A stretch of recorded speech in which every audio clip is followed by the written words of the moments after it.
Hello दोस्तों, मैं निखिल अग्रवाल उड़ान आईएएस के यूट्यूब चैनल पर आप सभी का स्वागत करता हूं। आज हम जो छत्तीसगढ़ पीएससी का जो पेपर हुआ था उसमें पेपर 5 पार्ट 1 हम डिस्कस करेंगे, जो आपका economics of India and Chhattisgarh का पार्ट है। ये टोटल जो है 75 नंबर का होता है। ये जो टोटल है ये कितने नंबर का होता है? 75 मार्क्स का आपका इसका टोटल पेपर होता है, जिसमें से आपके जो 2 अंक है इसके आपके 8 क्वेश्चन होते हैं। 16 मार्क्स इसमें आ गए आपके, 16 मार्क्स इसके आ गए। एसी चला देना ना, हाँ। और 4 अंक के जो होते हैं वो 5 क्वेश्चन होते हैं। 20 अंक इसके आ गए आपके, 20 मार्क्स आपके इसके आ गए, ठीक है। और अभी आप आगे देखेंगे जो 8 अंक है, 8 अंक है इसके 3 क्वेश्चन होते हैं। 24 मार्क्स ये हो गया आपका। और 15 अंक का 1 क्वेश्चन होता है। ऑप्शन में रहता है आपको 1 क्वेश्चन करना रहता है 15 मार्क्स का। कुल मिला के अगर आप ये तीनों को चारों को ऐड करेंगे तो इट विल लाई 75 मार्क्स। ये आपके 75 मार्क्स का कंसिस्ट करता है। मतलब ऑलमोस्ट आपका जो हिस्सा है वो काफ़ी सिग्निफिकेंट है। इकोनॉमिक्स का जो इकोनॉमिक्स का पोर्शन है वो क्या है? काफ़ी सिग्निफिकेंट है अगर if we compare to subjects, ठीक है। 75 मार्क्स, 2 मार्क्स के 8 क्वेश्चन, 4 मार्क्स के 5 क्वेश्चन, 8 मार्क्स के 3 क्वेश्चन और 15 मार्क्स के 1 क्वेश्चन। और जैसे कि एक्सपेक्टेड लाइन में था, पिछले 2-3 साल के अगर आप क्वेश्चन मेजर करेंगे, कंपेयर करेंगे, तो आप देखेंगे हर साल वो बेरोजगारी पे, अनएम्प्लॉयमेंट पे और गरीबी पे क्वेश्चन पूछे हैं यूपीएससी ने। हर साल गरीबी बेरोजगारी पे क्वेश्चन आया है। तो ये जो क्वेश्चन है काफ़ी इंपॉर्टेंट हो जाता है अभ्यर्थियों के लिए प्रिपरेशन करना, क्योंकि पता है आपको बेरोजगारी से क्वेश्चन आएगा, गरीबी से क्वेश्चन आएगा, कैसे करना है आपका अगर फ्रेमवर्क बना होगा तो आप उस क्वेश्चन को आराम से टैकल कर सकते हैं। और आप देखेंगे धीरे धीरे जो आपका सीजीपीएससी है वो यूपीएससी का पैटर्न अपनाते जा रहा है। जैसे यूपीएससी मोर क्वेश्चन पूछता है कंसेप्ट पे, उस टाइप का क्वेश्चन पूछा जा रहा है। इस बार एक क्वेश्चन देखिए पूछा गया है साइमन कुजनेट्स पे, साइमन कुजनेट्स पे, जो कि यूपीएससी के पैटर्न को फॉलो कर रहा है। उसके मॉडल को अपनाओ, तो उस पैटर्न को फॉलो करते करते धीरे धीरे वो डेवलप कर रहा है और क्वेश्चन की जो क्वालिटी है वो भी क्या हो रही है? धीरे धीरे बढ़ रही है। आइए हम क्वेश्चन देखते हैं, क्वेश्चन कैसे करते हैं, ठीक है। क्वेश्चन देखने से पहले आप सिलेबस देख लेंगे छत्तीसगढ़ पीएससी में, इकोनॉमिक्स का सिलेबस देख लेंगे, economics of India and economics of Chhattisgarh. आपका क्या है? National and per capita income है, आपकी राष्ट्रीय और प्रति व्यक्ति आय है, structural changes in the Indian economy, जो आधारभूत चेंजेस है भारतीय अर्थव्यवस्था में उसकी बात कर रहे हैं। पब्लिक और प्राइवेट सेक्टर, सरकारी और निजी क्षेत्रों में क्या चेंजेस आया उसकी बात कर रहे हैं। और total outlay in the plan, मतलब जो आपकी प्लानिंग कमीशन है, जो आपकी नीति आयोग है, जो आपका नीति आयोग प्लानिंग कमीशन है, उसके बारे में बात की गई है। अभी आपकी इकोनॉमिक रिफॉर्म्स की बात की गई है, इकोनॉमिक रिफॉर्म्स की बात की गई है। आर्थिक जो रिफॉर्म्स हुआ है आपका, लिबरलाइजेशन, प्राइवेटाइजेशन, ग्लोबलाइजेशन, उदारीकरण, निजीकरण, वैश्वीकरण, उसकी बात की गई है। दूसरी ये पॉइंट बहुत इंपॉर्टेंट है आपकी सीजीपीएससी मेंस पर्सपेक्टिव से, गरीबी और बेरोजगारी, पॉवर्टी एंड अनएम्प्लॉयमेंट। दूसरा, पॉवर्टी और अनएम्प्लॉयमेंट को कैसे हम लोग मापते हैं और उनको हटाने के लिए क्या क्या गवर्नमेंट ने वो लाया है, क्या क्या गवर्नमेंट में ऐसे मेजर्स अडॉप्ट किए हैं जिनसे हम लोग पॉवर्टी और अनएम्प्लॉयमेंट को क्या कर सके? रिड्यूस कर सके। और दूसरा आपका जो कि इंपॉर्टेंट हिस्सा है वो आपका है मौद्रिक नीति, मॉनेटरी पॉलिसी। आपका जो इंपॉर्टेंट हिस्सा है आपका बैंकिंग हो गया और आपकी गैर बैंकिंग वित्तीय संस्था एनबीएफसी हो गई। ये दोनों आपको बहुत इंपॉर्टेंट है। और बोला है regulation of credit by RBI, जो आपका ऋण का सृजन है, जो क्रेडिट क्रिएशन है जो आरबीआई करता है बैंकों के द्वारा, उसके बारे में बताया कि आरबीआई के फंक्शंस क्या है, आरबीआई के टूल्स क्या है, आरबीआई कैसे रेगुलेट करता है, उसको पढ़ना है। और आपका राजस्व और आपका सरकारी राजस्व और सरकारी खर्चा, सरकारी व्यय की बात कर रहा है, public revenue and public expenditure की बात कर रहा है। और आपका साथ ही साथ में आपका राजकोषीय घाटा और आपका public debt in the economy की बात करता है। तो ये आपका पूरा क्या हो गया? ये आपका इकोनॉमिक्स का सिलेबस हो गया। अगर हम इंडियन इकोनॉमी का सिलेबस देखेंगे तो ये पूरा हो गया आपका। सार्वजनिक राजस्व हो गया, सार्वजनिक व्यय हो गया, सार्वजनिक ऋण हो गया, राजकोषीय घाटा और अर्थव्यवस्था पर उनके प्रभाव। ठीक है, ये आपका हो गया छत्तीसगढ़ का, छत्तीसगढ़ की इकोनॉमी हो गया, छत्तीसगढ़ की डेमोग्राफिक फीचर्स एंड छत्तीसगढ़ में जो पिछड़ा हुआ वर्ग है, जैसे एससी हो गया, एसटी हो गया, पिछड़ा वर्ग, माइनॉरिटीज, उनकी डेमोग्राफिक फीचर्स के बारे में बात करता है। साक्षरता की बात करता है, लिटरेसी और उससे रिलेटेड की बात करता है। Changes in the sectoral distribution of income and unemployment, मतलब आय और रोजगार में क्या चेंजेस आया है, आय और रोजगार के वितरित में क्या चेंजेस आया है उसकी बात करता है। और ये वुमेन की कंडीशन की बात करता है, नारी सशक्तिकरण की बात करता है, तो कि बहुत इंपॉर्टेंट टॉपिक है। यूपीएससी में हर साल आपको नारी सशक्तिकरण का क्वेश्चन मिलेगा। और छत्तीसगढ़ का भी एक टॉपिक है नारी सशक्तिकरण, इकोनॉमिक एम्पावरमेंट ऑफ वुमेन। अगला जो टॉपिक है आपका बाल श्रम से रिलेटेड है, चाइल्ड लेबर प्रॉब्लम से रिलेटेड अगला टॉपिक है। फिर आपका ग्रामीण विकास का टॉपिक है, आपका जो आपका स्टेट फिनांस है, जो आपका राज्य का वित्तीय है उसका है, बजटरी पॉलिसी है आपकी, टैक्स स्ट्रक्चर। अब छत्तीसगढ़ स्टेट को कितना % मिलता है सेंट्रल टैक्सेस का, उसकी बात किया गया है। Expenditure pattern in revenue and capital account, आपका जो ये आपका कैपिटल अकाउंट है, पूंजी खाता है आपका, और जो आपका राजस्व खाता है उसका खर्चे की बात किया गया है। Expenditure pattern in revenue and capital account आपका। प्लान और नॉन प्लान एक्सपेंडिचर की भी बात किया गया है, प्लान और नॉन प्लान एक्सपेंडिचर की बात किया गया है। वही सब है जो हम लोगों ने इंडियन इकोनॉमी में देखा था, उसी को छत्तीसगढ़ इकोनॉमी में रेप्लिकेट किया गया है, उसी सब की बात किया गया, कुछ अलग नहीं है। अगर आप इंडियन इकोनॉमी अच्छे से कवर कर लें और छत्तीसगढ़ का इकोनॉमिक सर्वे कवर कर लें तो आपका इकोनॉमी वाला पार्ट क्लियर हो जाता है। अगर आप छत्तीसगढ़ का इकोनॉमिक सर्वे कर लें तो आपका ये पूरा पार्ट कवर हो जाएगा। और रही बात आपकी स्टैटिक पार्ट की, वो आप लोग पूरा अपने इंडियन इकोनॉमी से पार्ट कर सकते हैं। अगर मान लीजिए क्वेश्चन जैसे इस बार आया है, जो स्टंटिंग है और वेस्टिंग है, वो उसका होने का कारण क्या है। अब भारत में भी वही कारण है होने का, छत्तीसगढ़ में भी वही कारण है होने का, तो कुछ अलग से नहीं करना है कि स्टंटिंग और वेस्टिंग का कारण क्या है छत्तीसगढ़ में या भारत में, कारण एक ही है। बस आपको छत्तीसगढ़ में थोड़ा डेटा देखना पड़ेगा, इकोनॉमिक सर्वे से जो आपका वार्षिक सर्वेक्षण आता है उससे आप कवर कर सकते हैं। ठीक है, आइए ये देखिए आपका छत्तीसगढ़ का हम लोग अगर सिलेबस बांटे और इंडिया का सिलेबस बांटे इकोनॉमी का, तो मोटा मोटी हम लोग उसको 6 भाग में बांटते हैं। पहला आपका बेसिक इकोनॉमी, इकोनॉमी की बेसिक चीजें और सेक्टोरल ग्रोथ की हम बात करते हैं। सेक्टोरल ग्रोथ का मतलब क्या है, एग्रीकल्चर में कितना % है, मैन्युफैक्चरिंग सेकेंडरी में कितना % है, सर्विसेज टर्शरी सेक्टर जो है आपकी पहली प्रारंभिक क्षेत्र, द्वितीय क्षेत्र और तृतीय क्षेत्र, टर्शरी सेक्टर में क्या कंट्रीब्यूशन है उसकी बात करता है। राष्ट्रीय आय की बात करता है, नेशनल इनकम की बात करता है, गरीबी और बेरोजगारी की बात करता है, पॉवर्टी एंड अनएम्प्लॉयमेंट की बात करता है, आपकी मौद्रिक नीति की बात करता है, मॉनेटरी पॉलिसी की बात करता है, फिस्कल पॉलिसी राजकोषीय नीति की बात करता है, और आपका बैंकिंग की बात करता है। ये मोटा मोटी पूरा सिलेबस आपका इतने में कवर हो जाता है इंडियन इकोनॉमी का सीजीपीएससी के पॉइंट ऑफ व्यू से। और अगर छत्तीसगढ़ की बात करेंगे, सोशल बैकवर्डनेस जो हम लोगों ने किया, एससी एसटी पिछड़े वर्गों के लिए, महिलाओं के लिए, बाल श्रम की समस्या, ग्रामीण विकास, छत्तीसगढ़ का बजट और छत्तीसगढ़ का इकोनॉमिक सर्वे, सहकारी योजना इकोनॉमिक सर्वे जैसे सुगर सहकारी संस्थानें आपकी उसकी, और पॉलिसी ऑफ छत्तीसगढ़। जैसे इस बार छत्तीसगढ़ की पॉलिसी में क्या पूछा है, उद्यम क्रांति योजना के बारे में पूछा गया है। तो ऐसे करके आपसे ये पूरा कवर हो जाता है। मेजरली आपका छत्तीसगढ़ का पार्ट किससे कवर होगा, इकोनॉमिक सर्वे और बजट से कवर हो जाएगा, और इसका आपका क्लास नोट्स इसके लिए इनफ है इस चीज के लिए। ठीक है, आइए सवाल देखते हैं हम। देखिए इस बार जो पहला सवाल है वो है,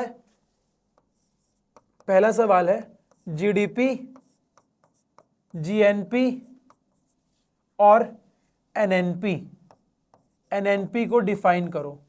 जीडीपी, जीएनपी और एनएनपी को डिफाइन करो।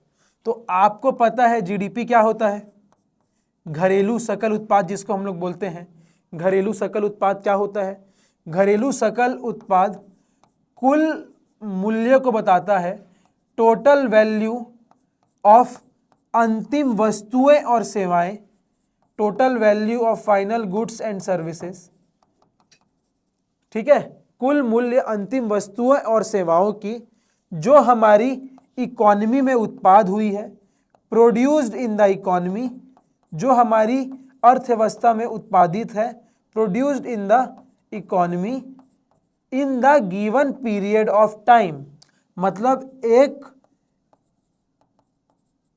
एक समय अवधि में, in a given period of time, वो 1 साल भी हो सकता है, 5 साल भी हो सकता है, मतलब कुल मिला के total value of final goods and services produced in the economy in a given period of time. मतलब हमारी इकॉनमी का मतलब क्या होता है, एक सीमांत क्षेत्र। इकॉनमी की हम जब बात करते हैं तो एक प्रादेशिक सीमा की बात करते हैं, उस सीमा के अंतर्गत जो भी आर्थिक गतिविधियां होती है उसको हम लोग बोलते हैं इकॉनमी। अगर आपसे कोई पूछता है डिफाइन इकॉनमी, तो आप पहले क्या बोलेंगे, किसकी इकॉनमी की बात कर रहे हैं, भारत की इकॉनमी की बात कर रहे हैं, छत्तीसगढ़ की इकॉनमी की बात कर रहे हैं, किसकी? तो आप देखेंगे इकॉनमी एक प्रादेशिक सीमाओं की बात करता है। तो हमारा तात्पर्य यह है, जीडीपी को हम क्या बोलेंगे, एक प्रादेशिक सीमा के अंतर्गत कुल मूल्य अंतिम वस्तुओं और सेवाओं की जो कि एक निर्धारित समय पे उत्पादित हुई है, उसको हम लोग बोलते हैं जीडीपी। ठीक है, तो जीडीपी का जो फुल फॉर्म है वो है आपका ग्रॉस डोमेस्टिक प्रोडक्ट, घरेलू सकल उत्पाद। ठीक है, घरेलू सकल उत्पाद। अब जो आपका डोमेस्टिक है वो क्या है, सॉरी सकल घरेलू उत्पाद, जो आपका डोमेस्टिक है वो क्या है, घरेलू है। डोमेस्टिक क्या है आपका, घरेलू। और जीडीपी में देखेंगे जी कॉमन है, जी कॉमन है, पी कॉमन है, पी कॉमन है, खाली अंतर किस में आ रहा है, डोमेस्टिक में और इसमें नेशनल में। उसमें क्या है डोमेस्टिक, डोमेस्टिक मतलब घरेलू, और इसमें क्या है नेशनल, नेशनल मतलब राष्ट्रीय, नेशनल मतलब राष्ट्रीय। तो अभी आप देखेंगे, ठीक है, अभी हम लोग देखेंगे, हम लोगों ने जीडीपी में यहां पे क्या पढ़ा, डोमेस्टिक घरेलू, मतलब ऐसी वस्तु और सेवाएं जो हमारी प्रादेशिक सीमाओं के अंतर्गत ही उत्पादित हुई हैं। ये इंडिया का मैप है, इस सीमा के अंतर्गत जो भी उत्पादित हुई है वो जीडीपी में आ जाएगा, करेक्ट। लेकिन अगर हम जीएनपी की बात करेंगे, जीएनपी की बात करेंगे तो जीएनपी में ऐसे लोग जो कहीं दूसरे देश में जाके काम कर रहे हैं, मान लो ऑस्ट्रेलिया में जाके काम कर रहे हैं, और ऑस्ट्रेलिया के लोग जो भारत में रह के काम कर रहे हैं, जो भारत के लोग कहीं बाहर काम कर रहे हैं, उनकी इनकम को हम ऐड करेंगे, और बाहर के लोग जो भारत में काम कर रहे हैं उनकी इनकम को हम लोग माइनस करेंगे। अगर हम घरेलू में से, अगर हम लोग डोमेस्टिक में से net factor income from abroad, NFIA मतलब विदेशों की शुद्ध कारक आय, विदेशों से शुद्ध कारक आय, जितना पैसा विदेशों से प्राप्त हुआ और जितना पैसा विदेशों को दिया, जितना पैसा विदेशों से प्राप्त हुआ और जितना दिया, उनको करने पे हमको मिलता है NFIA, net factor income from abroad. घरेलू में NFIA ऐड करेंगे तो ये क्या बन जाएगा, नेशनल बन जाएगा। ये क्या बन जाएगा, नेशनल। उसी को हम लोग बोलेंगे जीएनपी, उसी को हम लोग बोलेंगे GNP, gross domestic product, gross national product, gross national product. सकल राष्ट्रीय उत्पाद, सकल घरेलू उत्पाद। राष्ट्रीय में क्या हो जाएगा, अंतिम वस्तुएं और सेवाओं का कुल मूल्य जो हमारे इकॉनमी में उत्पादित हुई हैं और जिनका मूल्य हम लोग राष्ट्रीय स्तर पे काउंट करेंगे, बाहर से पैसा आया माइनस बाहर से पैसा गया। समझ में आया आपको, जीडीपी और जीएनपी में डिफरेंस समझ में आया आप लोगों को।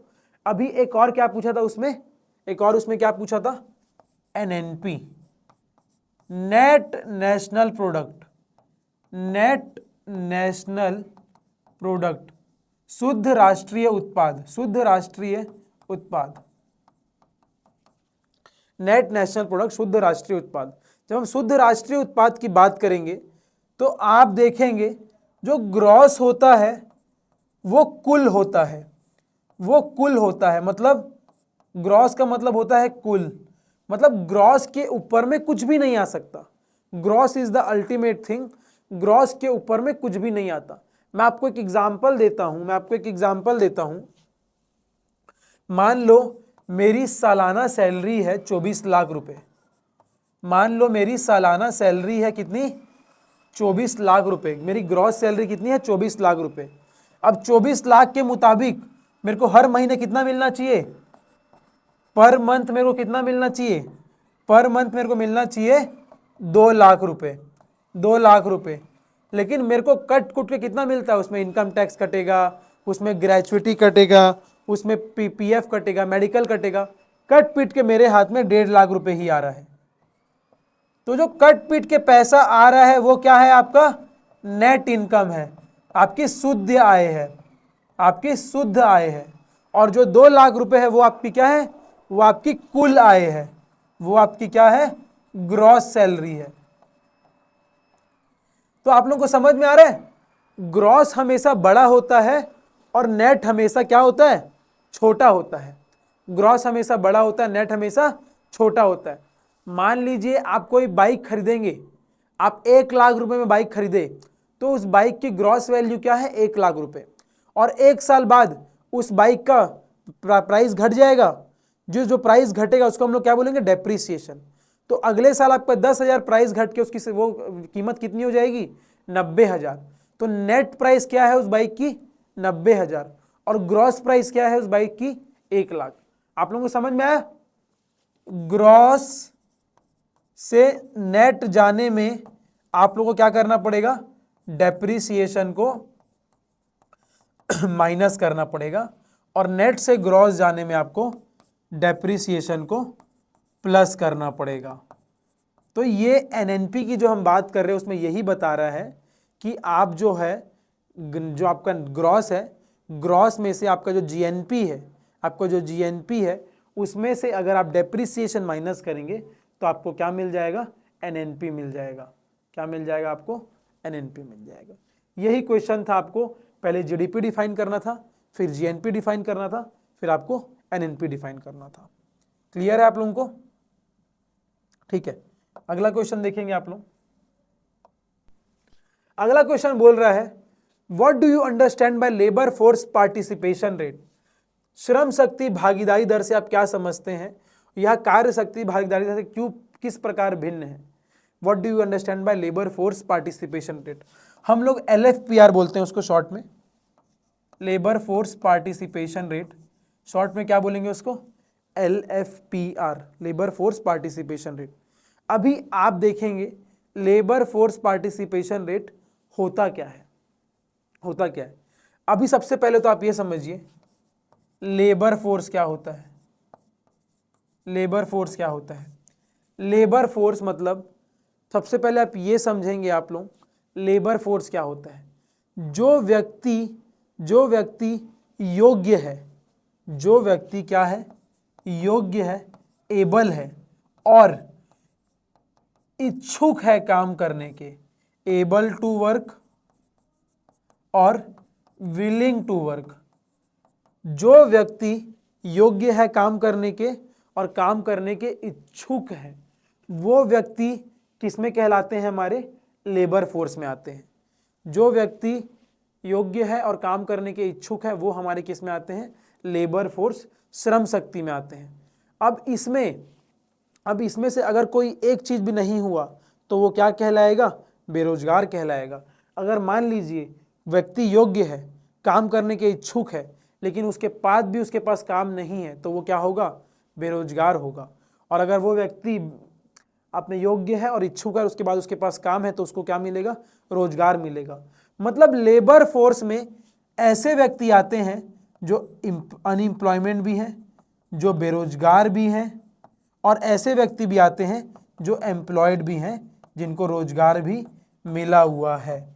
मतलब दोनों तरह के लोग आते हैं, अनएम्प्लॉयड भी आएंगे और आपके एम्प्लॉयड भी आएंगे, ठीक है। लेकिन जब हम लोग वर्क फोर्स की बात करते हैं, जब हम लोग वर्क फोर्स की बात करते हैं, कार्य शक्ति की बात करते हैं, हम लोग कार्य शक्ति की हम बात करते हैं, तो इसमें सिर्फ वही लोग आते हैं, इसमें सिर्फ वही लोग आते हैं जो क्या है, रोजगार जिनको मिला हुआ है, जिनको एम्प्लॉयमेंट मिला हुआ है, जिनको रोजगार मिला हुआ है।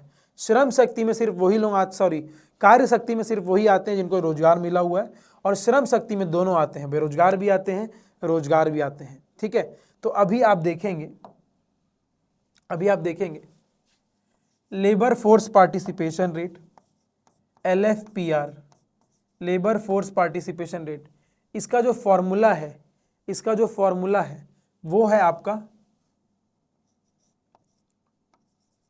टोटल लेबर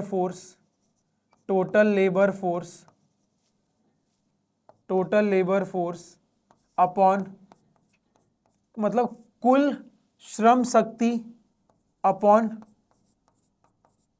कुल जनसंख्या इंटू 100। ये आपका लेबर फोर्स पार्टिसिपेशन रेट का है। अगर हम लोग वर्क फोर्स पार्टिसिपेशन रेट की बात करेंगे, तो यहाँ आ जाएगा नंबर ऑफ एम्प्लॉयड पर्सन, कितने व्यक्ति रोजगार हैं upon total population, upon total कुल जनसंख्या इंटू 100। ये आपका आ जाएगा वर्क फोर्स पार्टिसिपेशन रेट। तो ये दोनों में आपको क्वेश्चन पूछा गया था, what do you understand by labour force, जो हमने देखा, और ये डिफरेंट क्यों है वर्क फोर्स से, ये भी हमने देखा। तीसरा क्वेश्चन देखेंगे आप, लिखा है इकोनॉमिक इंफ्रास्ट्रक्चर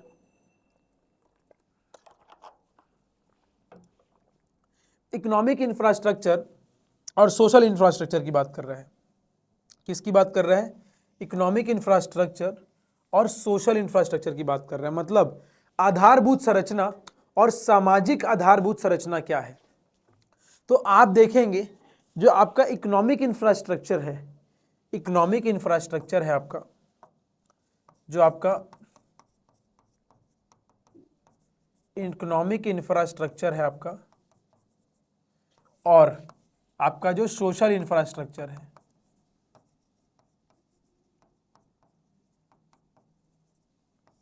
उसकी बात करेंगे। जो आपका इकोनॉमिक इंफ्रास्ट्रक्चर होता है वो क्या होता है आपका? प्रत्यक्ष रूप से प्रभाव डालता है। डायरेक्ट प्रत्यक्ष रूप से प्रभाव डालता है। Direct affected the economy, directly affected the economy.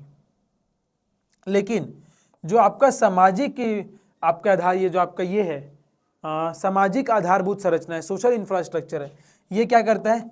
Indirectly रूप से प्रभाव डालता है, इनडायरेक्टली इफेक्ट इन इकोनॉमी। अब इनडायरेक्टली मतलब कैसे? जैसे कि आप देखेंगे, अगर आप क्या करेंगे, अगर आप एजुकेशन पे, अगर आप क्या करेंगे, शिक्षा पे, एजुकेशन पे, स्वास्थ्य पे, हेल्थ पे, या फिर आप लोग इंफ्रास्ट्रक्चर पे, आधारभूत संरचनाओं पे निवेश करेंगे, तो वो क्या होगा? वो सामाजिक निवेश होगा। सामाजिक निवेश, अगर एजुकेशन शिक्षा का स्तर बढ़ेगा तो सभी का क्या होगा? डेवलपमेंट होगा। सभी का क्या होगा? डेवलपमेंट होगा। अगर स्वास्थ्य का स्तर बढ़ेगा, स्वास्थ्य अच्छा होगा तो हेल्थ अच्छा होगा, हेल्थ अच्छा होगा तो आपका एजुकेशन अच्छा होगा, और देश और विकसित देशों में जाना जाएगा। तो ये इसमें सोशल इंफ्रास्ट्रक्चर में हम एजुकेशन, हेल्थ और इंफ्रास्ट्रक्चर की बात करते हैं। लेकिन इकोनॉमिक इंफ्रास्ट्रक्चर में हम लोग कोई सेक्टर स्पेसिफिक बात करते हैं, किसी विशेष क्षेत्र की बात करते हैं। जैसे कि आपका हो गया पावर, आपका पावर सेक्टर हो गया, आपका केमिकल सेक्टर हो गया। मतलब जो भी सेक्टर में हम लोग को आधारभूत संरचना की रिक्वायरमेंट है, उस सेक्टर में हम लोग क्या करेंगे? इन्वेस्ट करेंगे। इसीलिए बोलते हैं ये डायरेक्टली इफेक्ट करता है और ये इनडायरेक्टली इफेक्ट करता है। ठीक है, तो अभी आप देखेंगे सोशल इंफ्रास्ट्रक्चर जो है, सामाजिक आधारभूत संरचना है, ये एक बड़ा कंसेप्ट है, और जो इकोनॉमिक इंफ्रास्ट्रक्चर है वो एक छोटा कंसेप्ट है। ठीक है, ये भी आपका कवर हो गया। ये क्वेश्चन, ये क्वेश्चन, ये क्वेश्चन। अभी अगला क्वेश्चन देखिए, बौनेपन और कम वजन के होने का कारण क्या है? बौनापन मतलब स्टंटिंग, कम वजन मतलब वेस्टिंग। बौनापन और कम वजन होने का कारण क्या है?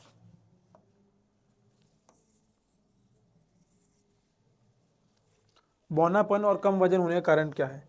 आप लोग देखेंगे स्टंटिंग, स्टंटिंग मतलब क्या होता है? लो हाइट फॉर एज, मतलब उम्र के अनुसार कम हाइट, उम्र के अनुसार कम हाइट। और वेस्टिंग का मतलब क्या होता है? Low weight for height, low weight for height, मतलब हाइट के अनुसार आपका जो वजन है वो कम है, आपकी हाइट के अनुसार आपका वजन कम है। तो इसका मुख्य रीजन क्या है, होने का कारण क्या है? जो सबसे बड़ा कारण है इसका होने का वो है आपका न्यूट्रिशन डेफिशिएंसी। सबसे बड़ा जो कारण है वो आपका है न्यूट्रिशन डेफिशिएंसी। न्यूट्रिशन डेफिशिएंसी मतलब आप देखेंगे, आप चावल तो खा रहे हैं, दाल तो खा रहे हैं, गेहूं तो खा रहे हैं, लेकिन उसमें जो न्यूट्रिशन है उसकी काफ़ी घटता जा रहा है, उसमें जो न्यूट्रिशन का जो मात्रा है वो काफ़ी घटते जा रही है। इसीलिए सरकार क्या कर रही है? चावल में फोर्टिफिकेशन की बात कर रही है, वीट में, राइस में फोर्टिफिकेशन की बात कर रही है। न्यूट्रिशन डेफिशिएंसी एक बहुत ही ज़्यादा मेजर कॉज है। दूसरा आपका hygiene and rural development, hygiene और रूरल डेवलपमेंट आपका ये भी एक बहुत बड़ी समस्या है। हाइजीन एंड रूरल डेवलपमेंट भी आपकी बहुत बड़ी समस्या है। Nutrition deficiency and hygiene and rural development. आप लोग ये 2 पॉइंट लिख के आ सकते हैं। What are the reason for stunting and wasting of Indian children? तो आप न्यूट्रिशन डेफिशिएंसी को कुछ थोड़ा सा एक्सप्लेन कर देंगे और हाइजीन एंड रूरल डेवलपमेंट को आप थोड़ा सा एक्सप्लेन कर देंगे। ठीक है, अगला पॉइंट देखते हैं।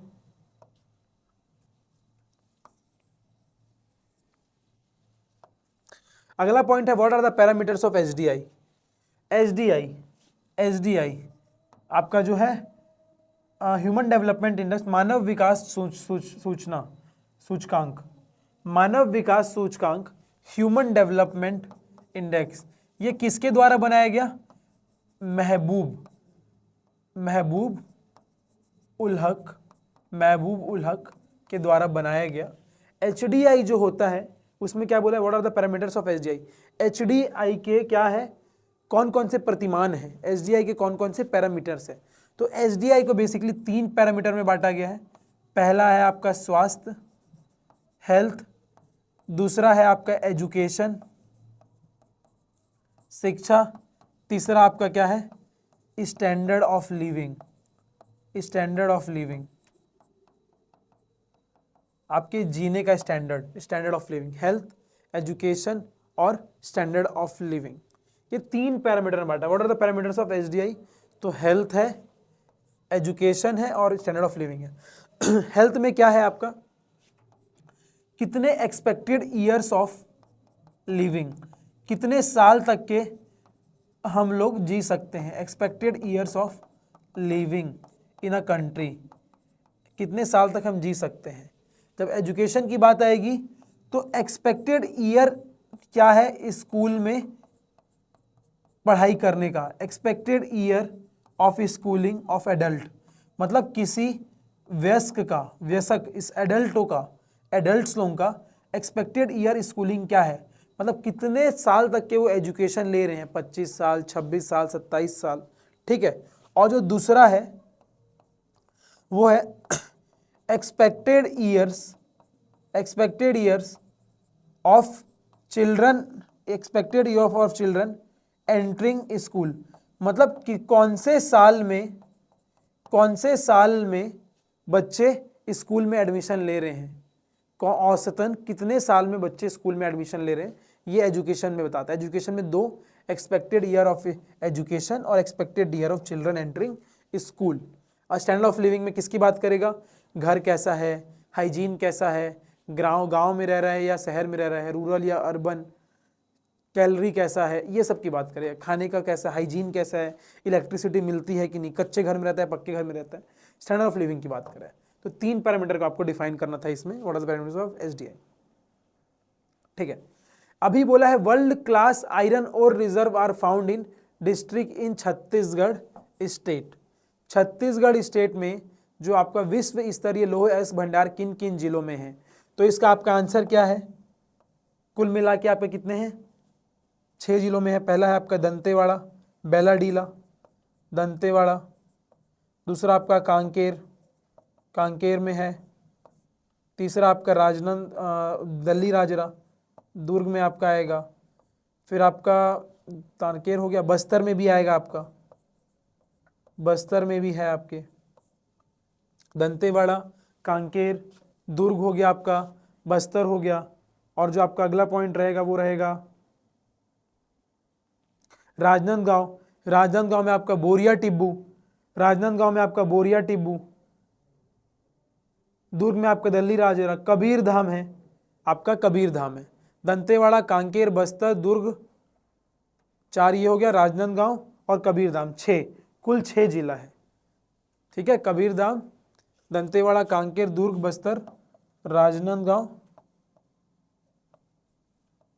और आपका कबीर धाम।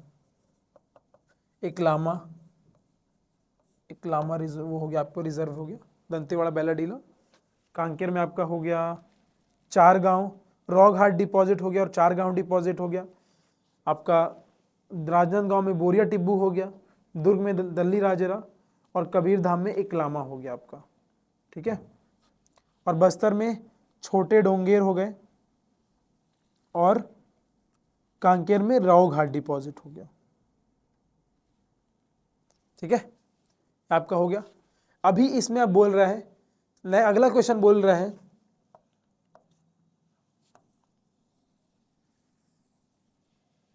अगला क्वेश्चन बोल रहा है which major 3 sectors are associated with Chhattisgarh state GDP, CSD GDP, Chhattisgarh state GDP, which major 3 sectors. अभी आप देखेंगे अगर हम छत्तीसगढ़ स्टेट जीडीपी की हम बात करेंगे तो सबसे ज़्यादा जो कंट्रीब्यूशन है, सबसे ज़्यादा जो कंट्रीब्यूशन है वो किसका है, आपका सेकेंडरी सेक्टर का है। सबसे ज़्यादा जो कंट्रीब्यूशन है किसका है, सेकेंडरी सेक्टर का है, द्वितीय क्षेत्र का है, द्वितीय क्षेत्र का है। उसके बाद आपका क्या है, उसके बाद आपका क्या है, उसके बाद आपका है प्राइमरी सेक्टर का है, फिर आपका टर्शरी सेक्टर का। सेकेंडरी क्षेत्र का है, सेकेंडरी सेक्टर का है, फिर प्राइमरी सेक्टर का है, सेकेंडरी सेक्टर है, सॉरी सेकेंडरी सेक्टर है, फिर आपका टर्शरी सेक्टर होगा, फिर आपका प्राइमरी सेक्टर होगा। सबसे ज़्यादा जो आपका मेजर जो कंट्रीब्यूट करता है वो करता है आपका ये सेकेंडरी सेक्टर, जिसका है लगभग 47%, 47% आपका कंट्रीब्यूट करता है सेकेंडरी सेक्टर। अब सेकेंडरी सेक्टर में क्या आप जाएगा, आपका जितने भी मैन्युफैक्चरिंग है, कारखाने हैं, इंडस्ट्री है, कंस्ट्रक्शन की इंडस्ट्री है आपकी, वो सब आपका सेकेंडरी सेक्टर में आएगा। आप देखेंगे छत्तीसगढ़ में सबसे ज़्यादा पावर प्लांट्स है, पावर जनरेट हो रहा है, ये सब इंडस्ट्रीज कहाँ पे आएगी, ये सब आपकी सेकेंडरी सेक्टर में आएगी। और जो दूसरा आपका है, दूसरा सबसे इंपॉर्टेंट है आपका, दूसरा सबसे इंपॉर्टेंट है वो है आपका इधर जो आता है आपका, वो आता है आपका तृतीय क्षेत्र, टर्शरी सेक्टर, जिसका लगभग 35% है, लगभग 35% है। और आपका जो बाकी आपका जो बचेगा वो आपका प्रारंभिक क्षेत्र है, जिसका लगभग 17 से 18% है। तो आप देखेंगे सबसे ज़्यादा सेकेंडरी सेक्टर कंट्रीब्यूट कर रहा है 47%, फिर टर्सरी सेक्टर कर रहा है 35%। सेवाएं की बात करेंगे, टर्सरी सेक्टर में आप क्या क्या आएगी, सेवाएं की बात करेंगे। और आपकी प्राइमरी सेक्टर खनन हो गया, कृषि हो गया, उसकी बात करेंगे। तो ये तीनों सेक्टर का कंट्रीब्यूशन है आपका। ठीक है,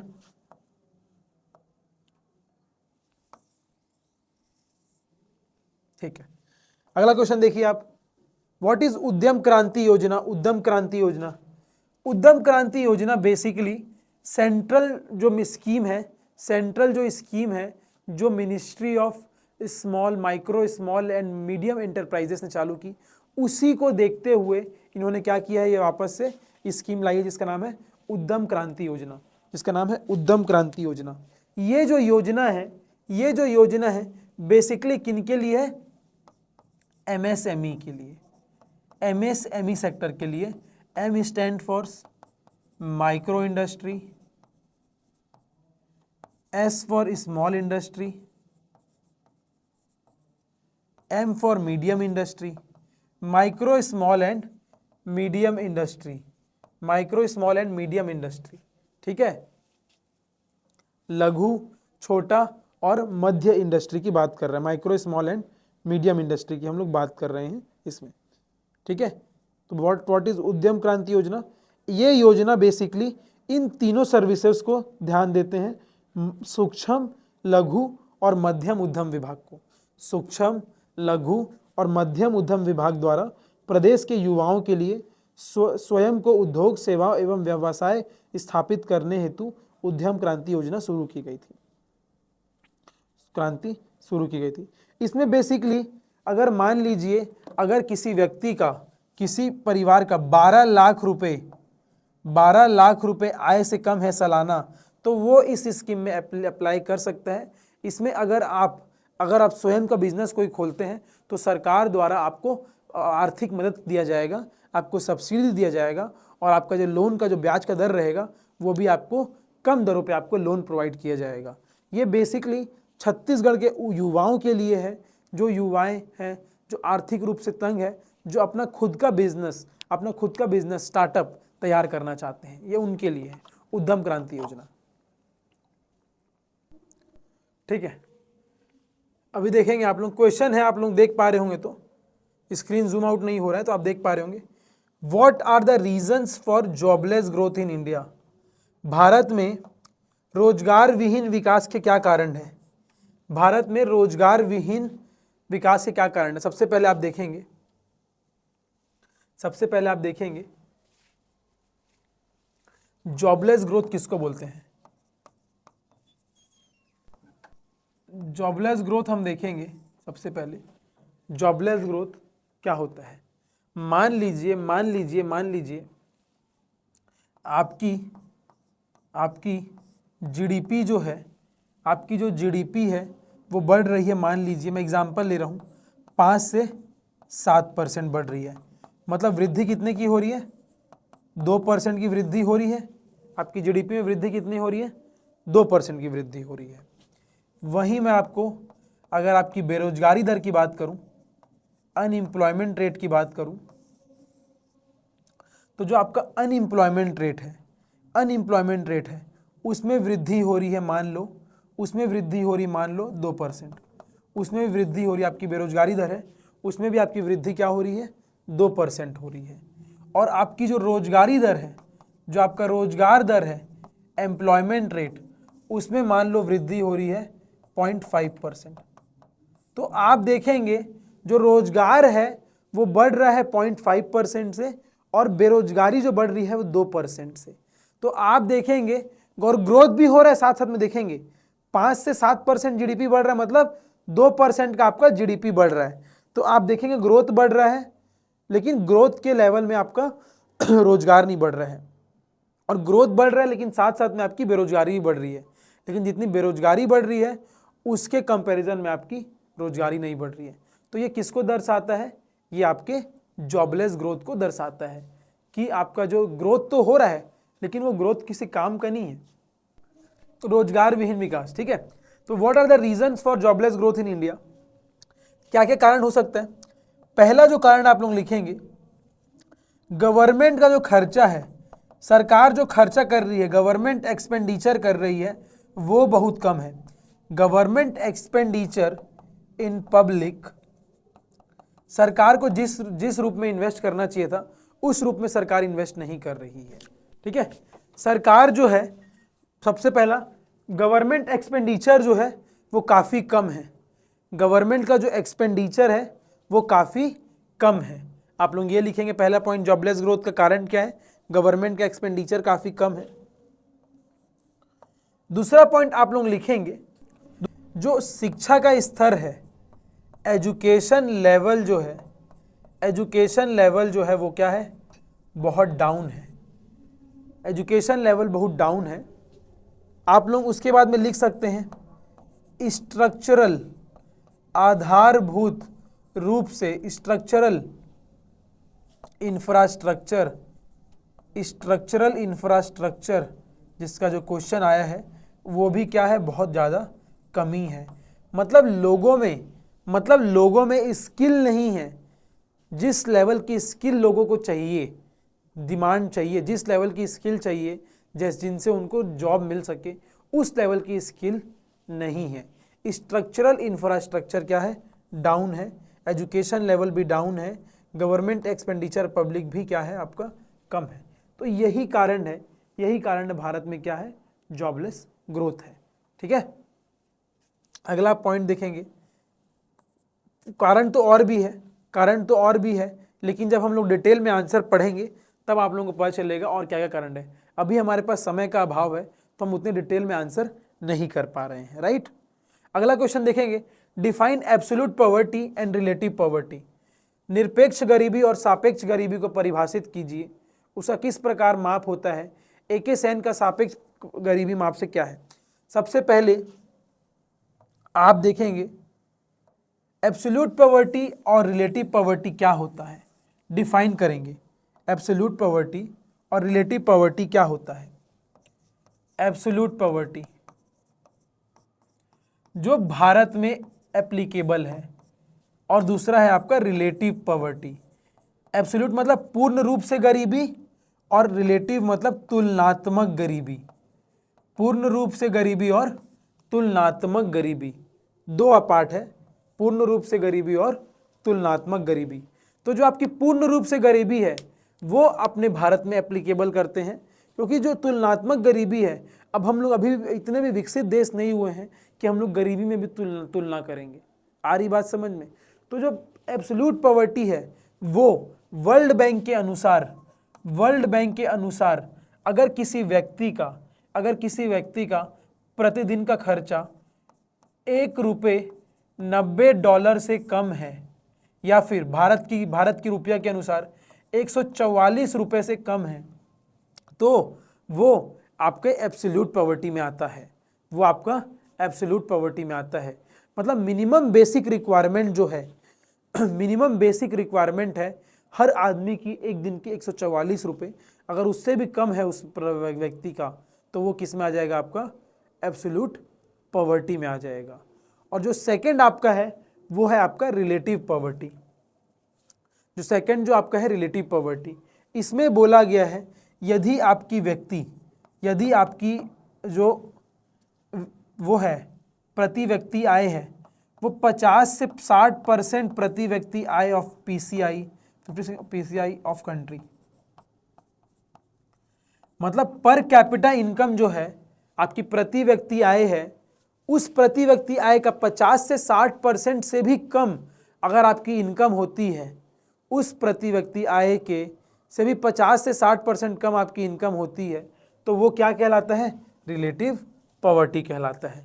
वो क्या कहलाता है, आपका रिलेटिव पॉवर्टी कहलाता है। तो उसी की बात किया, define absolute poverty and relative poverty. अब एब्सोल्यूट पॉवर्टी को नापने का मेज़र क्या है। हम लोग जो मेज़र अपनाते हैं वो होता है गरीबी रेखा का, पॉवर्टी लाइन का मेज़र हम लोग अपनाते हैं गरीबी रेखा का।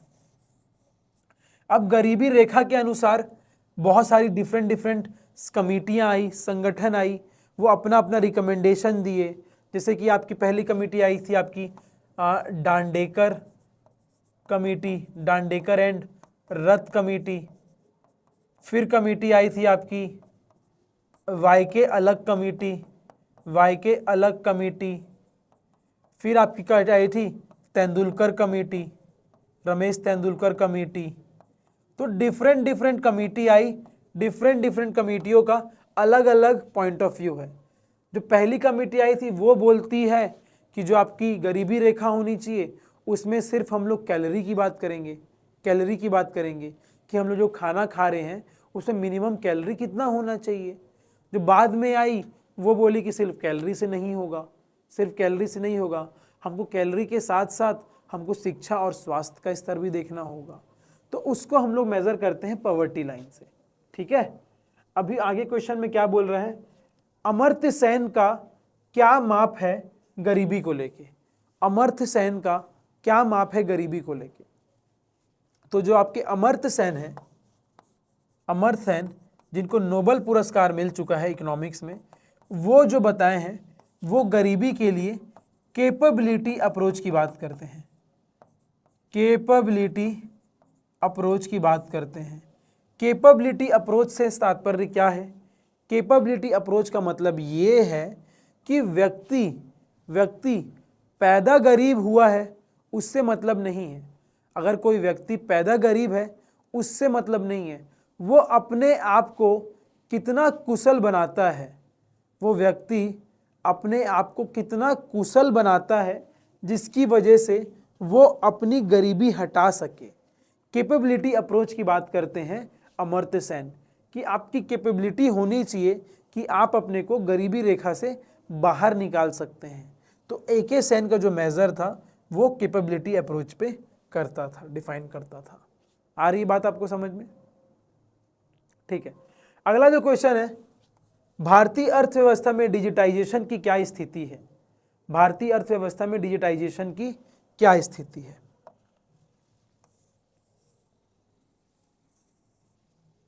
तो आप लोग देखेंगे जब ये क्वेश्चन आया है what is the status of digitization in Indian economy, भारतीय अर्थव्यवस्था में डिजिटाइजेशन, तो आप लोग लिखेंगे status of digitization in Indian economy. देखिए समय कम है, मैं आपको पूरा आंसर एक बार में तो नहीं दे पाऊंगा कि कैसे, मैंने कोई भी आंसर आपको पूरा एक बार में नहीं दिया, मैंने खाली आपको समरी किया कि आपको कैसे, आपको खाली राह दिखाई है कि आपको कैसे आंसर को फ्रेम करके लिखना है। बट आपको आंसर जो पूरा प्रॉपर आंसर है उतना मैं आपको नहीं लिख पा सकता, टाइम नहीं है। देखेंगे आप सबसे पहले एग्जाम्पल दीजिए, भारत में डिजिटाइजेशन अंक रूपण का एग्जाम्पल दीजिए। सबसे पहले डालिए यूपीआई के बारे में लिखिए कि जो यूपीआई है यूनिफाइड पेमेंट इंटरफेस, वो कितना अच्छा है, डिजिटाइज्ड वे है मोड ऑफ पेमेंट का। उसके बाद आप लोग ई आधार की बात कर सकते हैं, ई आधार की बात कर सकते हैं, आप लोग ONDC की बात कर सकते हैं, ओपन नेटवर्क डिजिटल कॉमर्स की बात कर सकते हैं, ONDC की बात कर सकते हैं, ओपन नेटवर्क डिजिटल कॉमर्स की बात कर सकते हैं। आप लोग ई दाखिला की बात कर सकते हैं, जो आप लोग ई दाखिला की बात कर सकते हैं, जो आजकल सभी काम डिजिटल पेपर में हो गया है। आप लोग सिंगल विंडो क्लियरेंस की बात कर सकते हैं। सिंगल विंडो मतलब एक ही जगह से क्लियरेंसेस मिलेगा आपको, जगह जगह सरकारी दफ्तरों के वो क्या बोलते हैं चक्कर काटने की जरूरत नहीं है। सिंगल विंडो क्लियरेंसेस, ठीक है, सिंगल विंडो क्लियरेंसेस, ई दाखिला।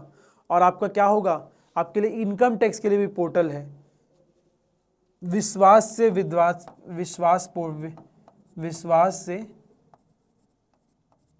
से विश्वास स्कीम करे कोई पोर्टल है, वो भी देख सकते हैं आप, वो भी देख सकते हैं आप। तो आप लोग डिफरेंट काइंड के आप लोग पॉइंट यहाँ पे मेंटेन कर सकते हैं status of digitalization in Indian economy में। ठीक है, आप लोग पोस्ट ऑफिस डिजिटाइजेशन की बात कर सकते हैं, पोस्ट ऑफिस डिजिटाइजेशन की बात कर सकते हैं। आप लोग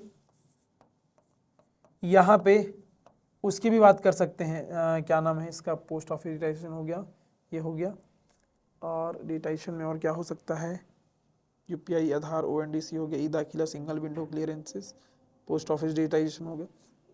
और आप लोग डिजिटाइजेशन की जब बात आता है तो आप लोग देखेंगे रेलवे टिकट हो गया आपका, रेलवे टिकट हो गया आपकी, फ्लाइट टिकट हो गई आपकी, डीजी यात्रा की आप बात कर सकते हैं, डीजी यात्रा की आपकी पूरा जो आपका यात्रा है वो पेपरलेस है, आपको पेपर आपको दिखाने की ज़रूरत ही नहीं है, पूरा यात्रा आपकी पेपरलेस है। डीजी यात्रा की आप लोग बात सकते हैं।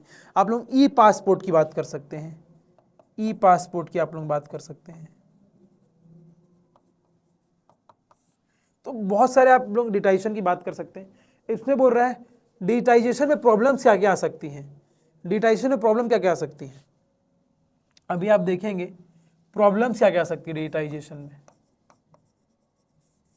पहली प्रॉब्लम साइबर फ्रॉड्स हो सकते हैं, साइबर फ्रॉड्स हो सकते हैं, साइबर फ्रॉड्स हो सकते हैं, प्राइवेसी ब्रीच हो सकता है, प्राइवेसी आपका ब्रीच हो सकता है, साइबर फ्रॉड्स हो सकते हैं, प्राइवेसी ब्रीच हो सकता है आपका, सिक्योरिटी थ्रेट्स रह सकते हैं, सिक्योरिटी थ्रेट्स हो सकते हैं।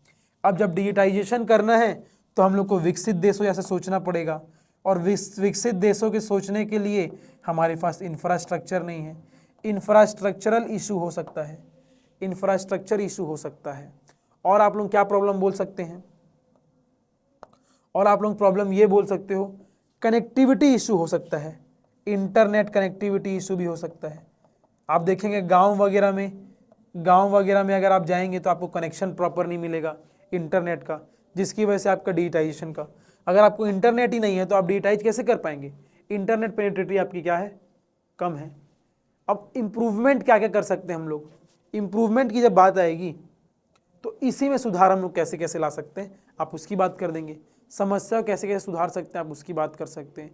आधारभूत संरचना को बढ़ाने की बात करेंगे, इंफ्रास्ट्रक्चर को हम लोग बढ़ाने की बात करेंगे, और हम लोग क्या करेंगे, नए नए मॉडर्न टेक्नोलॉजी की बात करेंगे, मैकेनाइजेशन ऑफ एग्रीकल्चर की बात करेंगे, एग्रीकल्चर में आधुनिक जो इनपुट्स है उसको अप्लाई करने की बात करेंगे।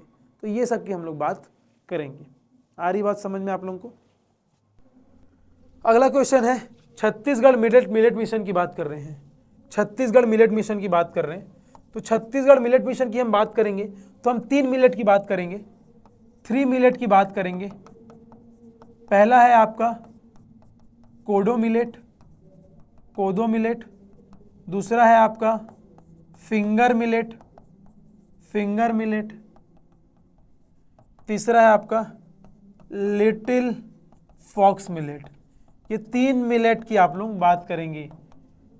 एनालाइज द ऑब्जेक्टिव ऑफ, तीनों मिलेट में क्या है आप देखेंगे, मिलेट में न्यूट्रिशनल जो क्वांटिटी है ज़्यादा है, आपका फूड की जो आपकी फूड की न्यूट्रिशनल है वो ज़्यादा है, साथ ही साथ में आपका जो स्वास्थ्य रहेगा उससे अच्छा रहेगा, प्रोटीन की मात्रा ज़्यादा है उसमें। तो आप लोग सभी अच्छी बातें ये तीनों मिलेट में लेके आप लोग कर सकते हैं, वो आपका बेसिकली इसमें आ जाएगा। नेक्स्ट पॉइंट है आपका फंक्शंस ऑफ नाबार्ड का फुल फॉर्म क्या है, national agricultural bank of rural development, national agricultural bank of rural development, national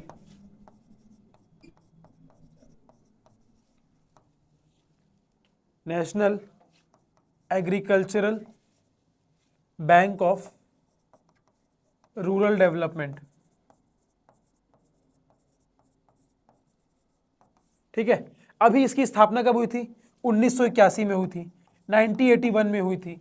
अब इसका काम क्या है नाबार्ड का, नाबार्ड का काम यह है कि सभी बैंकों में ग्रामीण विकास की योजनाओं को, सभी बैंकों में ग्रामीण विकास की योजनाओं को वो करना, एकजुट के साथ में करना। मतलब जो ग्रामीण विकास की योजनाएं हैं सरकार की, उसमें कमर्शियल बैंक को पैसे प्रोवाइड करवाना। आपकी जो ग्रामीण में जैसे आपकी स्कीम्स है, जैसे कि मनरेगा हो गई, आपकी जो और भी बहुत सारी स्कीम्स है, जैसे कि प्रधानमंत्री आवास योजना हो गई, इस स्कीम के द्वारा ग्रामीण इलाकों में पैसे पहुंचवाना। मतलब क्या है आपका, डिस्ट्रीब्यूशन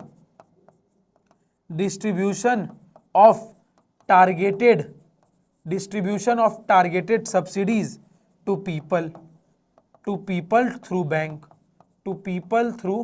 बैंक। मतलब ग्रामीण इलाकों में पैसों का मोबिलाइजेशन कैसे होगा, पैसों का लेन देन कैसा होगा, वो आपका नाबार्ड डिसाइड करेगा, क्योंकि इसका काम ही वही है, कृषि बैंक और ग्रामीण विकास का बैंक है, नेशनल एग्रीकल्चर बैंक और रूरल डेवलपमेंट का बैंक है।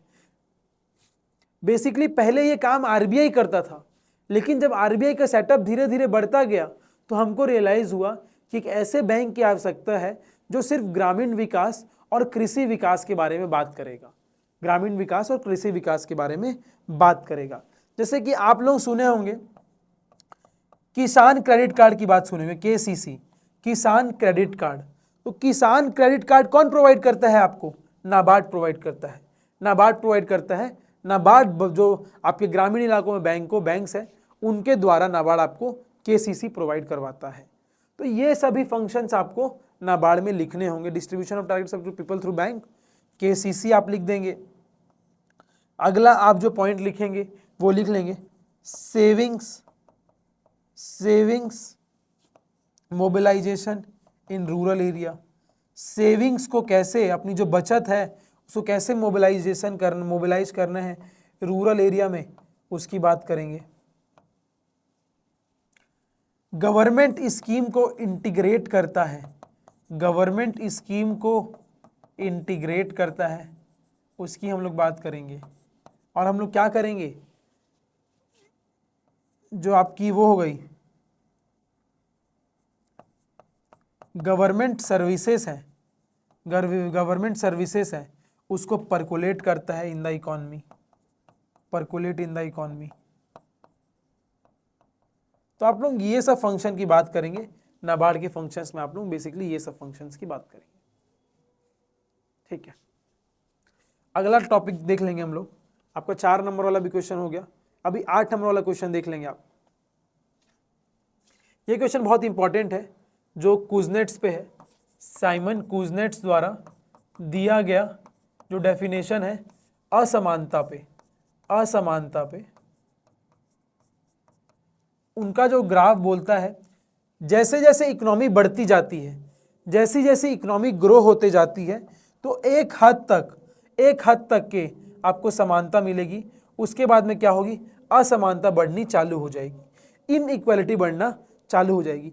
आप तभी देखेंगे अमीर जो है वो और अमीर बनता जा रहा है, लेकिन समावेशी विकास नहीं है, इंक्लूसिव डेवलपमेंट नहीं है।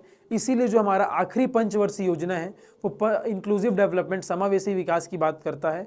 और अगर हम देखेंगे नीति आयोग भी इंक्लूसिव डेवलपमेंट की ही बात करता है, समावेशी विकास, सबका साथ, सबका विश्वास, सबका संवाद और सबका साथ, ऐसा कुछ है, 4 है।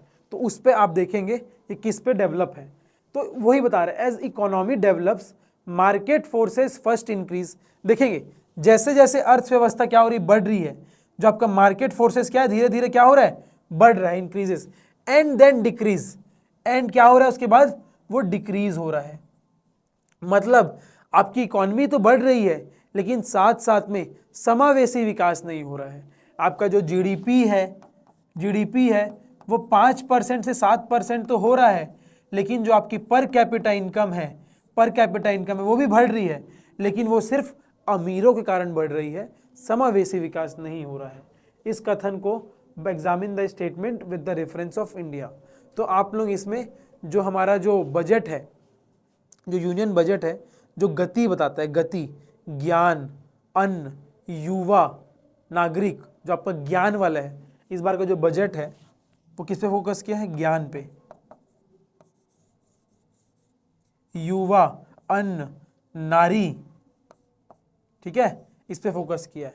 तो गति, ज्ञान और गति, इसकी हम बात करेंगे कि भारत में इंक्लूसिव डेवलपमेंट क्यों नहीं है, उसकी हम लोग बात करेंगे। और क्यों नहीं है भारत में इंक्लूसिव डेवलपमेंट, क्यों नहीं है भारत में, क्योंकि भारत में असमानता ज़्यादा है, क्लासेस में इनइक्वालिटी ज़्यादा है, ठीक है, उसी की हम लोग इसमें बात करेंगे। As economy develops market forces first increase and then decrease with economic inequality, examine the statement with reference to India. ठीक है, ठीक है, अगला क्वेश्चन है आपका, what are the causes of persistent high food inflation in India, examine the effectiveness of monetary policy of RBI to control the inflation. What are the causes of inflation का cause क्या है आपका, क्या है inflation का cause क्या है, what are the causes of persistent high food inflation in India. Food inflation मतलब जो खाद्य पदार्थ है, खाद्य पदार्थ में मुद्रास्फीति बहुत ज़्यादा है, खाद्य पदार्थ में मुद्रास्फीति बहुत ज़्यादा है। रीज़न क्या है, व्हाट आर द कॉजेस। पहला कॉजेस ये है कि जो खाद्य पदार्थ होता है उसमें काफ़ी लचीलापन होता है, वोलेटिलिटी होता है, मतलब खाद्य पदार्थ का जो प्राइजेस होता है वो काफ़ी लचीला होता है। आप देखेंगे जो बाहर भारत में कंज्यूमर प्राइस इंडेक्स है, जो आपका ग्राहक मूल्य सूची है, आपकी ग्राहक मूल्य सूची है, वो क्या बताता है, सबसे जो ग्राहक मूल्य सूची सबसे जो हिलती है, ऊपर नीचे होती है, उसका मूल्य मेन कारण है फूड और आपका वो पेट्रोल, फ्यूल, क्योंकि इनकी जो प्राइस है काफ़ी लचीली है। जो वैश्विक स्तर पे कुछ समस्याएं आने के कारण उसका प्राइस बहुत जल्दी चढ़ता बढ़ता रहता है। आप देखेंगे प्याज आज अगर 60 रुपये का है तो हो सकता है 2 दिन बाद वो आपको 20 रुपये में मिल जाए। तो इसीलिए वोलेटिलिटी ऑफ प्राइसेस ज़्यादा है फूड इन्फ्लेशन में। इसीलिए एक प्राइजेस ये है कि हाई फूड इन्फ्लेशन आपको देखने को मिल रहा है। दूसरा है, आप देखेंगे अभी ग्लोबल क्राइसिस चल रहा है, ग्लोबल क्राइसिस, बिकॉज यूक्रेन रसिया में जो वॉर चल रहा है, यूक्रेन रसिया में जो वॉर चल रहा है, उसकी वजह से जो ग्लोबली जो वीट है, वीट आपका गेहूं है, गेहूं का जो आपका प्राइस है वो काफ़ी बढ़ा हुआ है, गेहूं का जो आपका प्राइस है वो काफ़ी बढ़ा हुआ है। और साथ ही साथ में जो आपका इजराइल ईरान वॉर चल रहा है, मतलब ग्लोबली स्टेबिलिटी नहीं है। आपका इजराइल ईरान जो आपका वॉर चल रहा है, वो वॉर से भी आपकी जो आपकी मिडिल ईस्ट नेशन है, उस मिडिल ईस्ट कंट्रीज़ है, उन देशों में क्या हो रहा है, उन देशों में समान रूप से सभी चीज़ें पहुंच नहीं पा रही है, और उन देशों में जो ट्रांसपोर्टेशन है वो काफ़ी स्टक हो चुका है, जिसकी वजह से जो आपका वैश्विक स्तर पर ट्रांसपोर्टेशन है वो इफेक्ट हो रहा है, वो हैम्पर हो रहा है, और उसका आपको प्रभाव भारत में देखने को मिल रहा है। ठीक है, चौथा जो पॉइंट आ रहा है आपका, वो आ रहा है आपकी भारत में जो आपकी एग्रीकल्चर यील्ड है वो बहुत कम है। जो आपकी कृषि की यील्ड है वो भारत में क्या है, बहुत कम है। मतलब हम लोग ज़्यादा से ज़्यादा एरिया में कृषि का उपभोग कर रहे हैं, जो एरिया है कृषि का वो ज़्यादा है, लेकिन उस एरिया से निकलने वाला जो यील्ड है वो बहुत कम है। उस एरिया से निकलने वाला जो यील्ड है वो आपका एग्रीकल्चर यील्ड है वो है बहुत कम है। तो ऐसे आप लोग और भी 2-3 कारण है, आप लोग देख लीजिएगा। Examine the effectiveness of monetary policy of RBI. अभी आपको पता है जो आरबीआई की मौद्रिक नीति होती है, मॉनेटरी पॉलिसी होती है आरबीआई की, मौद्रिक पॉलिसी जो मॉनेटरी पॉलिसी, वो सिर्फ 2 चीज़ों में ध्यान देती है। पहला आपका वृद्धि और संतुलन, आर्थिक वृद्धि और संतुलन, ग्रोथ एंड स्टेबिलिटी। दूसरा आपका है इन्फ्लेशन कंट्रोल, मुद्रास्फीति को कंट्रोल करने का काम करता है, मुद्रास्फीति को कंट्रोल करने का काम करता है। ठीक है, तो आप देखेंगे फूड, ये बोला है examine the effectiveness of monetary policy to control this type of inflation. तो आप देखेंगे मॉनेटरी पॉलिसी इस इन्फ्लेशन को कैसे कंट्रोल कर सकता है। तो आप लोग पढ़े होंगे मौद्रिक नीति में 2 तरह के टूल्स होते हैं, एक आपके क्वांटिटेटिव टूल्स होते हैं, मात्रात्मक यंत्र होते हैं, और एक आपके क्वालिटेटिव मतलब गुणात्मक आपके यंत्र होते हैं। तो उनमें आपका क्या आता है, उनमें आपका रेपो आता है, रिवर्स रेपो आता है, बैंक दर आता है, बैंक रेट आता है, ओपन मार्केट ऑपरेशन आता है, खुला बाजार, इसमें आपका आता है क्या, मोरल सुएशन, नैतिक भाईचारा, आपका डायरेक्शंस बाय आरबीआई, ये सब वाला पॉइंट आप लोग लिख के आ जाएंगे। इसके तहत क्या करता है आरबीआई, इन्फ्लेशन को कंट्रोल करता है। ये सब पॉइंट आपको थोड़ा बहुत एक्सप्लेन करके आप लोग आ जाएंगे। अगला क्वेश्चन है प्रधानमंत्री जनमन योजना। तो आप लोग जनमन योजना जनजाति उत्थान अभियान योजना, ठीक है, इसमें क्या किया गया है, जो आपका पीवीटीजी है, पर्टिकुलरली वल्नरेबल ट्राइबल ग्रुप, जो पीवीटीजी है वो आपके टोटल भारत में 75 पीवीटीजी है, मतलब बहुत आर्थिक रूप से और ट्राइबल हैं, ट्राइबल रूप से बहुत पिछड़े हुए हैं जो ग्रुप, उनके डेवलपमेंट की बात कर रहे हैं, उनके संपूर्ण डेवलपमेंट की बात कर रहे हैं, होलिस्टिक डेवलपमेंट, उनके पैदा होने से लेके उनके मरने तक के बीच में जितना है, चाहे उनकी स्कूलिंग हो, ट्रांसपोर्टेशन हो, रोड हो, खाना हो, पीना हो, कॉलेज हो, सब चीज़ की बात कर रहा है। ये हम किस में बात करते हैं, प्रधानमंत्री जनमन योजना, जनजाति अभियान महाउत्थान योजना, ठीक है। और छत्तीसगढ़ में आप लोग देखे होंगे, छत्तीसगढ़ सबसे ज़्यादा ट्राइबल पॉपुलेटेड एरिया है। तो जो जनजाति अभियान योजना जो हम पूरे भारत में चला रहे हैं, जो हमारे प्रधानमंत्री जी का मोटो है, और हमारा 25 अगस्त से 13 सितंबर तक छत्तीसगढ़ में जनमन योजना का क्रांति भी मनाया जा रहा है, उसके अंतर्गत हम इनको क्या करेंगे, इस पॉलिसी को अपनाएंगे। और जो आपका ऑब्जेक्टिव वैश्विक स्तर पे, इंडिया के लेवल पे होगा, उसी ऑब्जेक्टिव को हम फॉलो करेंगे छत्तीसगढ़ स्टेट लेवल पे, ठीक है, सेम रहेगा। ठीक है, लास्ट क्वेश्चन है आपका, लास्ट 2 क्वेश्चन आपका बचा हुआ है। देखिए बेरोजगारी पे क्वेश्चन आ गया है। Most of the employment in India is structural in nature. Structural in nature, structural से आपका मतलब क्या है? स्ट्रक्चरल से अपना मतलब क्या है? स्ट्रक्चरल से आपका मतलब ये है कि लोगों के पास स्किल सेट उतना नहीं है, लोगों के पास स्किल सेट नहीं है, और यदि स्किल सेट लोगों के पास है तो भारत में क्या है? इंफ्रास्ट्रक्चर नहीं है, आधारभूत संरचना नहीं है। और यदि इंफ्रास्ट्रक्चर है भारत में तो लोगों में उस इंफ्रास्ट्रक्चर को इक्विप करने के लिए स्किल नहीं है। तो ये मिसमैच किसका है? मिसमैच स्किल और इंफ्रास्ट्रक्चर का मिसमैच है, जिसकी वजह से क्या होता है? भारत में स्ट्रक्चरल बेरोजगारी होती है, स्ट्रक्चरल अनएम्प्लॉयमेंट होता है।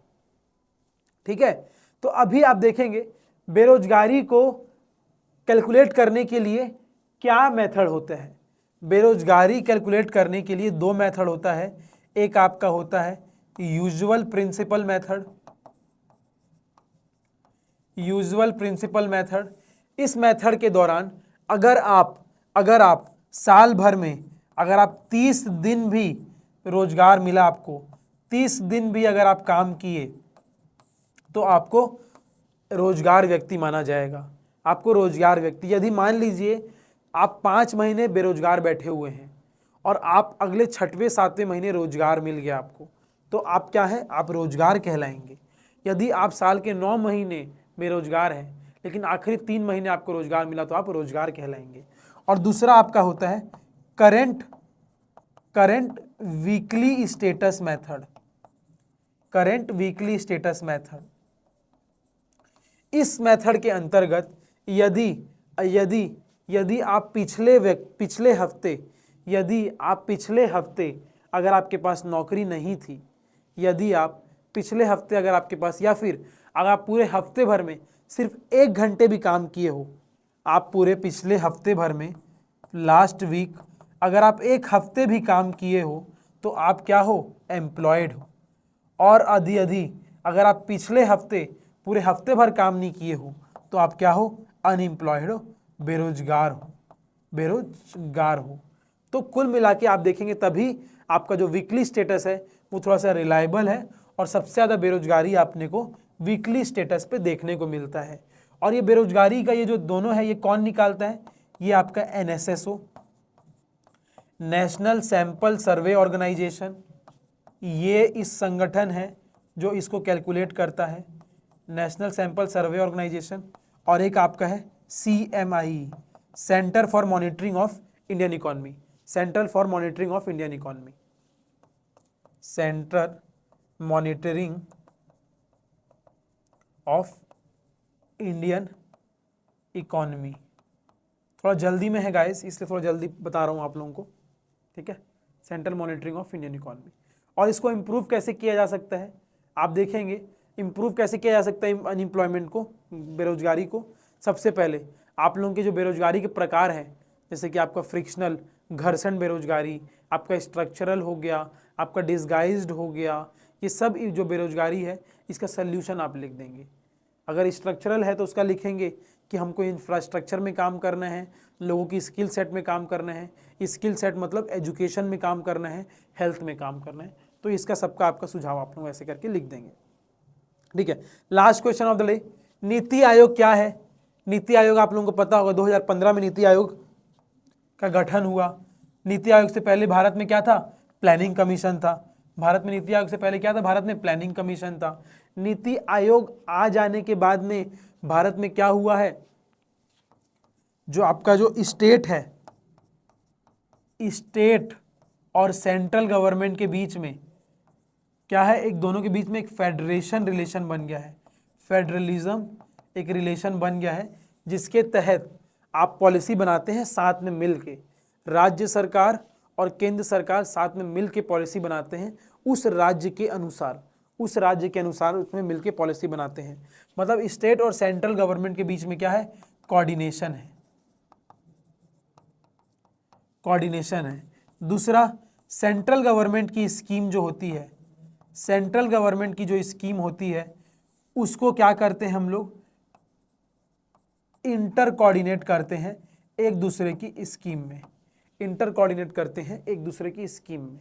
हम फंक्शन कर रहे हैं, नीति आयोग के फंक्शन क्या है, नीति आयोग का फुल फॉर्म क्या है आपका, national institute of transforming India, national institute of transforming India, national institute of transforming India NITI Aayog का फुल फॉर्म है। ठीक है, अभी आप देखेंगे सेंट्रल गवर्नमेंट को और स्टेट गवर्नमेंट को वो क्या करता है, कोऑर्डिनेट करने का काम करता है। और भी बहुत सारे फंक्शंस है। सेंट्रल गवर्नमेंट का कितना percent share state government, state planning government में जाएगा, वो भी नीति आयोग देखता है, नीति आयोग की आप बहुत जो फेमस स्कीम है अटल इनोवेशन स्कीम, उसकी आप बात कर सकते हैं। आप नीति आयोग का जो फेमस है अटल इनोवेशन स्कीम, जो कि बहुत ज़्यादा सक्सेसफुल हुआ है, आप उसकी बात कर सकते हैं। एक्सप्लेन द फंक्शन में नीति आयोग का और क्या फंक्शंस है। तो और भी आप देखेंगे सेंट्रल स्टेट के रिलेशन की बात कर सकते हैं, सेंटर स्टेट की पॉलिसी की बात कर सकते हैं आप लोग। और उसी चीज़ को आप छत्तीसगढ़ की अगर बात करें तो छत्तीसगढ़ में स्टेट से डिस्ट्रिक्ट की आप बात कर सकते हैं कि स्टेट और डिस्ट्रिक्ट की प्लानिंग में कोऑर्डिनेशन होना चाहिए। और साथ ही साथ में स्टेट और डिस्ट्रिक्ट में जो प्लानिंग, जो पैसे का जो कंट्रीब्यूशन रहेगा, वो भी कौन डिसाइड करेगा, नीति आयोग, स्टेट नीति आयोग डिसाइड करेगा। ठीक है, तो उन सब की बात हम लोग इसमें करेंगे। ठीक है, thank you so much guys, thank you so much for your cooperation, thank you so much for everything. I hope आपको समझ में आया होगा। थोड़ा जल्दी में थे हम लोग, इसीलिए हमने लेक्चर को थोड़ा जल्दी लिए। आई होप आपको एक मॉडल फ्रेमवर्क समझ में आया होगा कि आप आंसर को कैसे करके अपना फ्रेम कर सकते हैं। Thank you so much.